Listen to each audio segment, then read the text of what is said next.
Welcome to another episode of Entrepreneurs in Fuego. We're documenting the journey of incredible entrepreneurs, one digital footprint at a time. Laurie Gonzalez, Biotech recruiter. How are you doing today? Good, thank you. Yeah. So, but you're not just a biotech recruiter, whatever that means, but you're also an entrepreneur. I'm an owner-operator of a trucking company as well. And how did that happen? How do you become Lola la Trailera, as they say, in Spanish, they have that novela. Well, what happened was about, 9 years ago, this is when everything went really bad with the economy and just everything was just horrible. And so my husband at the time had been driving a dump truck for 3 years and got laid off. But at the same time, I was just doing really, really, really well in recruiting and just killing it. And so I needed a tax write-off because when you're self-employed, they want so much. And so I'm like, how am I going to get a tax write-off? How am I going to get him a job? And he was one of those people that really always kept saying, I want a truck, I want a truck, I want a truck. So I went and bought a semi-truck cash. And I started, and first we worked with a broker for about a week or a week and a half. Okay. But then they ended up leaving him in Florida. And so, for like a week because they couldn't get loads out of there. So I'm like, I got to figure out how am I going to get him out? And so I didn't realize there's like this thing called a load board where you can go and find loads and everything like that. And so I got on there and I figured it out and I started moving him myself.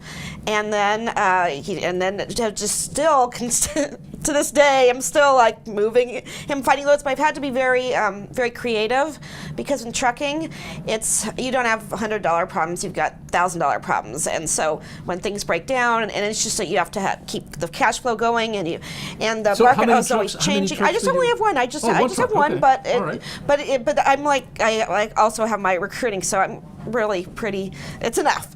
Right. Okay. But in any case, so a lot of times with the economy, if you're going to a certain place, the loads don't pay as well during different times of the year. Okay. A lot of things are seasonal. It can be very complex. And so I remember we just could not get loads out of Arizona because we were going back and forth to Texas, which was great. But then they dropped the rates, so I'm like, what am I going to do? And so then I figured out I can take them over and do short runs.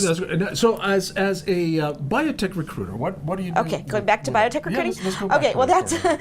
that's what I do, and actually I started out with regular sales recruiting, and I started very small originally because I got pregnant with my daughter, wanted to do something where I could stay at home, and so I called this one company, and I just pretty much just asked people basic cold calling questions about their jobs over the phone, and I'd write up little bios, and I'd send it in. They'd give me like $10, and I made about $300 a week or so at home, which was a lot back 15 years ago for somebody in Arizona with the economy the way it was. And so I got my fingers wet, so to say, as to cold calling and things like that. And then my brother was a big recruiter in California, and I was like, well, let me see, I can do what he's doing. Right. And so, and we're all very salesy, our family. And let me ask you this. So you've got this recruiting business, right? And then you have the trucking business. Right. Do you have any other businesses other than those two? Well, I've done some side things, like I sold a lot of little small side business. Like okay. I bought and sold diamond rings on eBay for a while. That was just like a supplemental thing, and because I'm Jewish, and so I think I've got a good eye for finding good good things. I guess that would qualify, I suppose. I would just go in, and also I got in with a really good jeweler that was really affordable, and so you're just I've got a lot of you do all kinds of things. I'm just creative. It's like if I need money, it's like I've got to figure out how am I going to do it, and what do I like. Why do I get a feeling that you will never starve for anything? that you're always going to. It sounds to me like you never going to starve for anything. Well, I mean, you just have to be creative. I'm creative. I have a degree in art, so okay. I think I'm somewhat of a, but probably just because I'm bad at math. But between you and me, quickly, what is anybody that would want to be somebody like you as resourceful? What advice would you give? I would just find what you're good at, and try to and talk to people. You have to talk to people.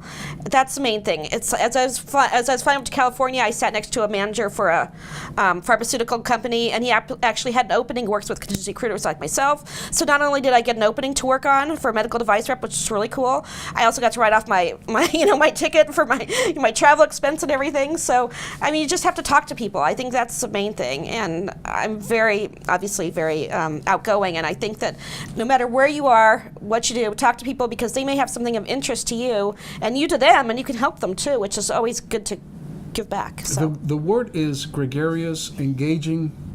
That's what you are, and Thank you. you're captivating because unfortunately this is very short interview, but I think that you could be here for like about 8 hours, and I would I'll just have to stare at you and just look at you, and you just kind of, is there an off switch? I don't think there is. Well, I'm very But hyper. you're terrific because you need that enthusiasm and that salesmanship that you have, Right. the ability to communicate with people in order to be resourceful as you are. Right. Well, I would say to my candidates, like if they're going to go for an interview, it's the energy that will sell it a lot more than their experience and everything like that. It's all Right. about energy, and I think that people, I mean, they want you to be like ready to go. Nobody wants somebody that's just kind of like So Laurie, you're hired.